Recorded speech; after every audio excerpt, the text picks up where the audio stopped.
Your existence is not impossible, but it's also not very likely. Welcome to Night Vale.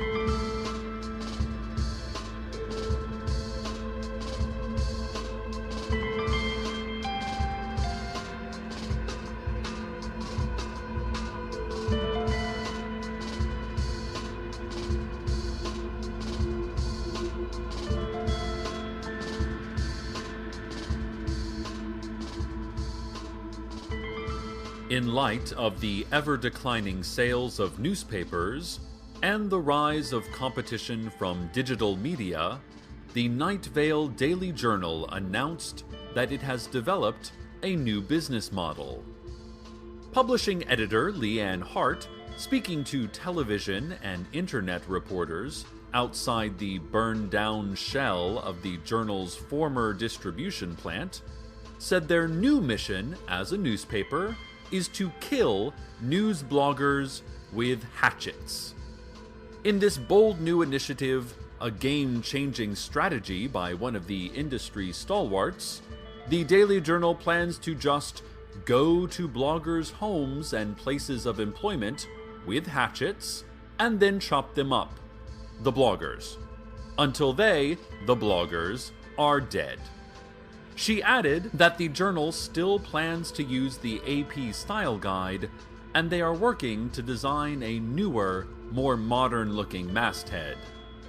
Several journal reporters and ad reps then began swinging blades at the non-print reporters in attendance. The Sheriff's Secret Police is issuing an urgent message to all citizens. Attention, all citizens. Memorize this list. Memorize it now. It will not now nor ever be repeated. Memorize this list for your safety and protection. We cannot tell you when or where you will need to know it, but when you do, you will be safe. Here is the list. Memorize. Now. Hazelnut. Mystify, Cuttlefish, Lark, Lurk, Robert, Anglican, Pheromone, Haltertop, Marmalade, Hardware, Laser, Pepper, Release, Kneecap, Falafel, Period, Chase, Chaste, Leggings, Wool, Sweater, Heartbeat, Heartbeat, Heart, Beat, Heart, Beat, Beat, Beat, Beat, Beat. Memorize that list, citizens, in order. Secret police warn that if you miss even one word or transpose a couple of words like lurk and lark, there could be unpleasant consequences. This has been a special announcement from the Sheriff's Secret Police. Listeners, guess who called me this weekend? Well, hey, I don't like to talk too much about my personal life here. This is your community news station, not Cecil's personal life station, right? Okay, fine. I'll just say it. Carlos! Carlos, the dark, delicate-skinned scientist who came into our little town and our littler hearts several months ago. Well, I gave him my home phone number quite a while back, and he never called. And I didn't think anything of it, right? I mean, sometimes people just don't call, and that's okay. Well, to the point. Carlos calls, and I'm like, hello? Like, I don't even have caller ID, and he's like, I need to talk to you. This is important. And I'm like, okay. I mean, that's pretty forward, right, listeners? But I can't tell exactly what he wants yet. And he said, Cecil.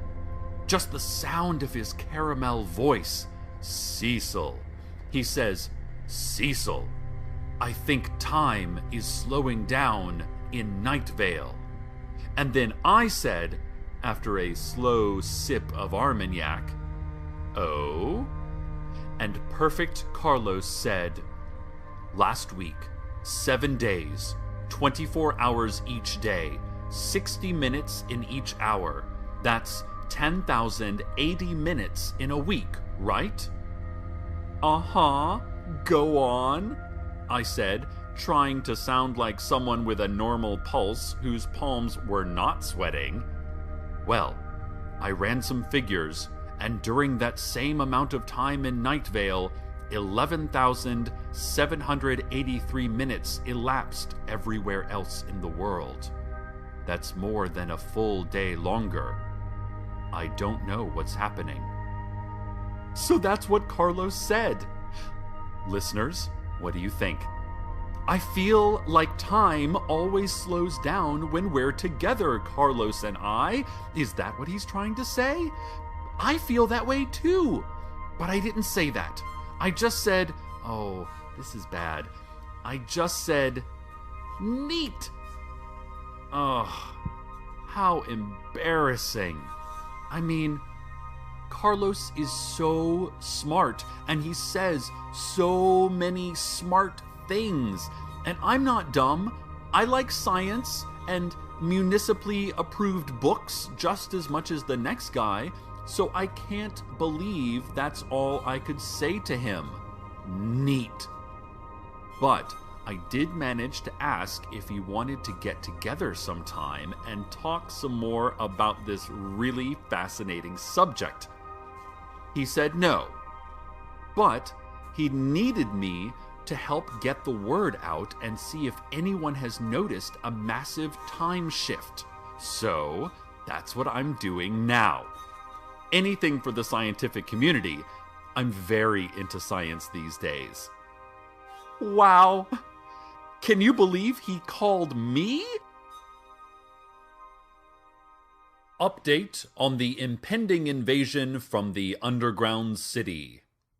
The Sheriff's Secret Police has reviewed Teddy Williams' grainy security footage from the Desert Flower Bowling Alley and Arcade Fun Complex, and they say that the nearly indiscernible gray blotch making a slight movement near the cheese dispenser definitely proves that a lost city is moving toward war with Night Vale.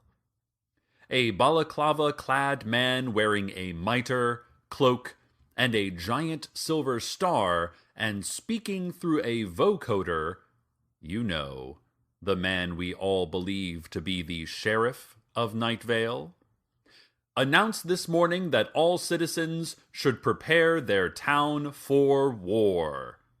This includes fortifying porches with sandbags, training children to detect landmines, and not taking off our gas masks for meals, even though it is considered polite.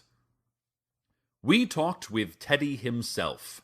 He told us that during last night's league bowling tournament, the jukebox malfunctioned and would not stop playing Mr. Brownstone. Teddy says this could be a code, some kind of threatening message, or maybe even a subtle call for peace. He also asked that Night Vale citizens learn their shoe sizes. Shoe rentals are taking way too long, and it's really not that hard to memorize a 1- or 2-digit number. The Sheriff's Secret Police also asks Night Vale residents to please help in their Neighborhood Watch program. Secret Police are in every neighborhood, watching everybody. So here are some tips on how you can help this invaluable community surveillance program. 1. Keep all windows open during clement weather.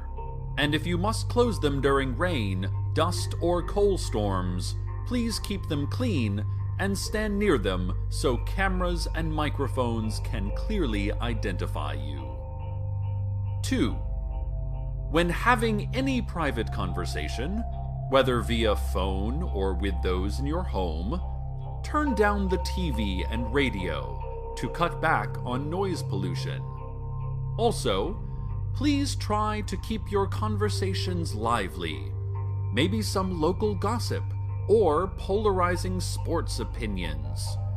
Too much boring talk about plans for your garden or where to buy good laser discs can make the secret police tired and less effective at their jobs. 3.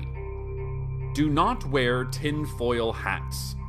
This hackneyed technique doesn't work at all. Helicopters could mind scan you through 20 feet of lead.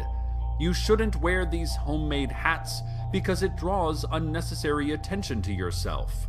It's pathetic and paranoid. The secret police are embarrassed for you. And as always, if you see something, say something. That's the code word to call a special raid on a neighbor or stranger. If you see something, say the word something. Now in the news. After several months of protests from ordinary Night Vale citizens of stout and sturdy character, the City Council has announced several improvements for the public library. These improvements are the following.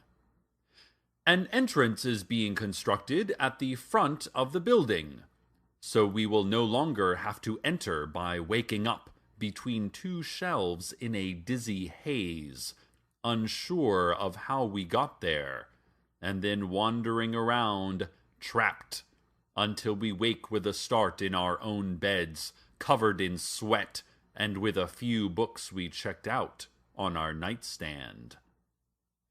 Drinking fountains are being installed in the lobby, as well as dunking chambers and a state-of-the-art fainting pool. Librarian repellent dispensers are being placed throughout the building. Remember, if approached by a librarian, keep still. Do not run away. Try to make yourself bigger than the librarian. Finally, the children's section is getting beanbag chairs. That is all. Is it? Yes. But is it? Yes. And now, traffic. All roads lead to somewhere, and all roads come from somewhere. And in between they are a snarl and curve, a twist and a bend. Where are we going? I mean, metaphorically. Where are we coming from? I mean, literally. Is it possible to stop or turn around? And if not, what does that mean for the latest polls and economic reports? Ladies and gentlemen, Route 800 is looking clear in both directions.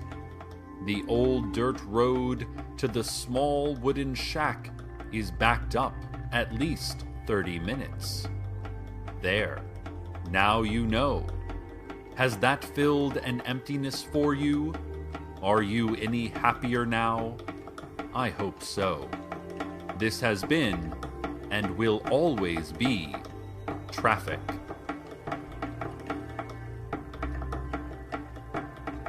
Listeners, I can hardly stand it any longer. During the past few stories, my phone has been silently buzzing. You guessed who? Given that I am a radio host, and it is therefore my duty to read you the news, it would be completely inappropriate for me to answer my phone regardless of how much I want to soak my ears in the oaky tones of our community's most significant outsider. But, well, he left me some voicemails. This may be a bit unorthodox, but I need your help, dear listeners, to determine where Carlos is going with all of this. Let's listen to these together, okay? What do you think he's trying to say? First saved message.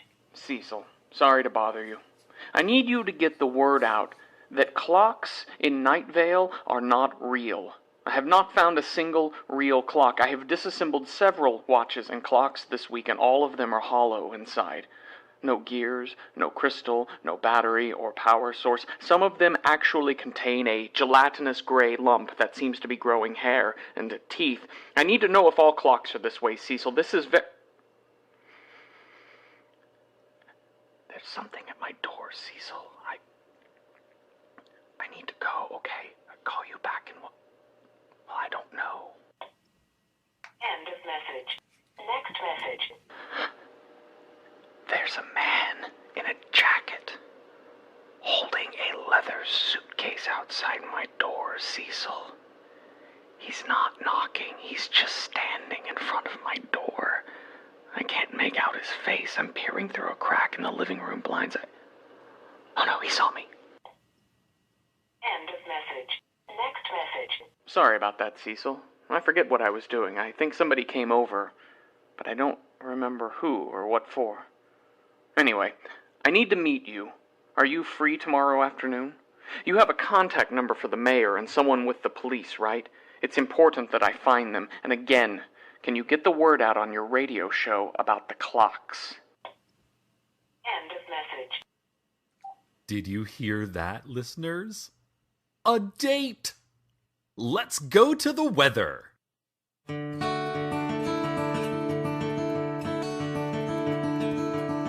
Hey Danny boy, I was thinking of our crew. But thinking just makes me sad, and that's why I write to you. How do you do? There's been years between us. Didn't we have big ideas when our school was done? We'd leave our smaller minds and move out to Oregon. But I was the only one who went the road less taken.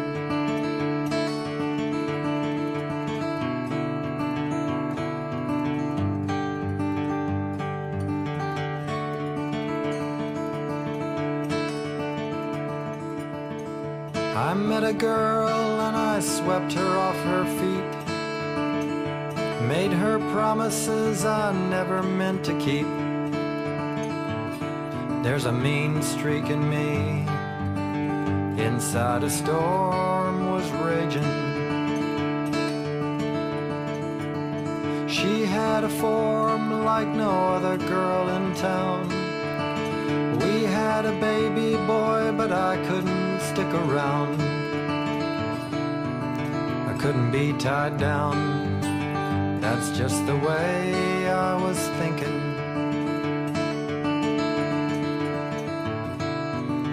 Those days are gone, and my heart is aching. Thought I deserved so much more than work could pay.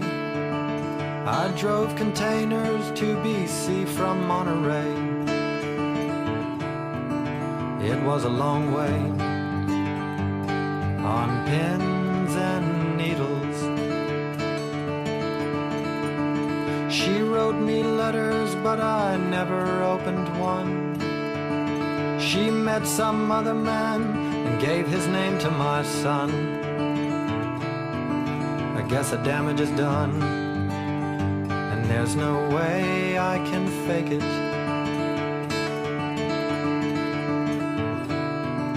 Those days are gone, and my heart is breaking. Always thought my heart to be a dark horse, laying low till race day came along. Lately my heart's feeling like a dartboard, and that's not something I had planned at all.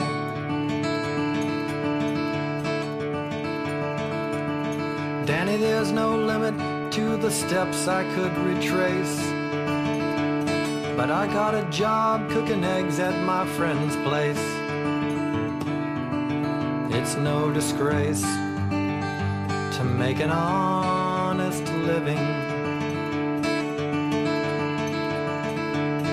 And if it makes you blue, I hope I did not dwell.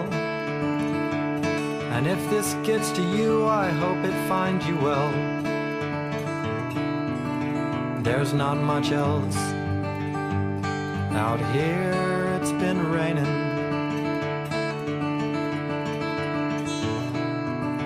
Those days are here, and my heart is waiting.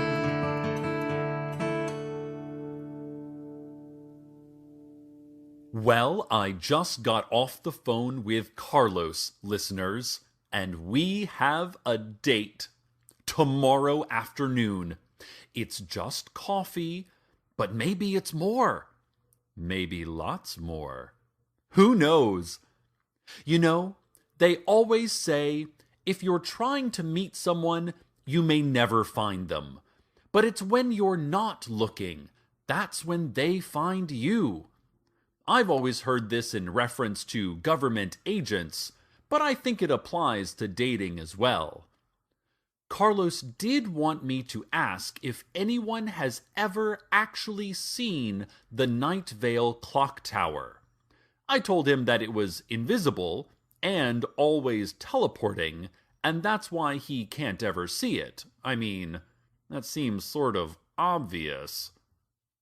Okay, that was unfair. Carlos is a very smart man, and I shouldn't roll my eyes just because he doesn't comprehend basic architecture.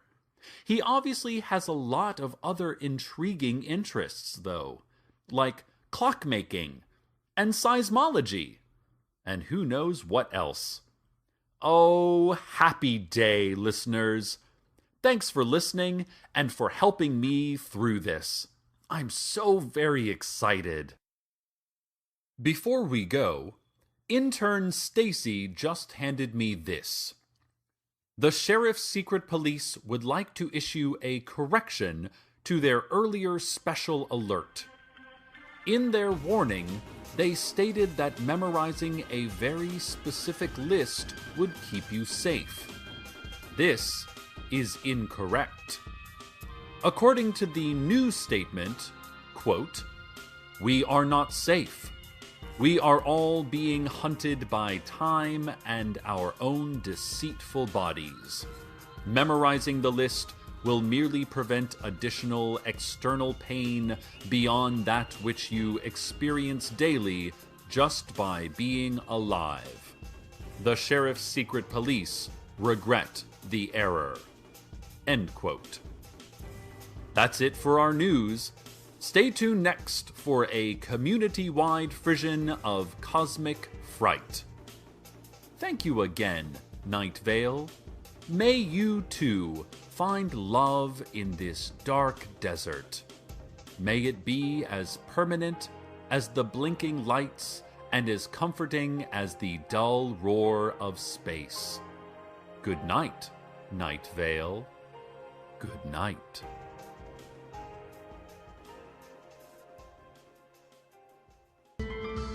Welcome to Night Vale is a production of Commonplace Books. It is written by Joseph Fink and Jeffrey Craner, and produced by Joseph Fink. The voice of Night Vale is Cecil Baldwin. Original music by Disparition. All of it can be downloaded for free at disparition.info. This episode's weather was "Those Days Are Gone and My Heart Is Breaking" by Barton Carroll. Find out more at bartoncarroll.com. We would like to thank our Night Vale intern Adam Donnells, who was recently carried away by a swarm of aggressive ants and is presumed eaten. Want to have your music featured in the weather section? Want to contribute your talents to the show? Just want to say hi? Email us at nightvale@commonplacebooks.com or follow us on Twitter at Nightvale Radio. Check out commonplacebooks.com for more information on this show, as well as our books on the unused story ideas of H.P. Lovecraft and what it means to be a grown-up. Today's proverb: if I said you had a beautiful body, would it even matter because we are so insignificant in this vast, incomprehensible universe?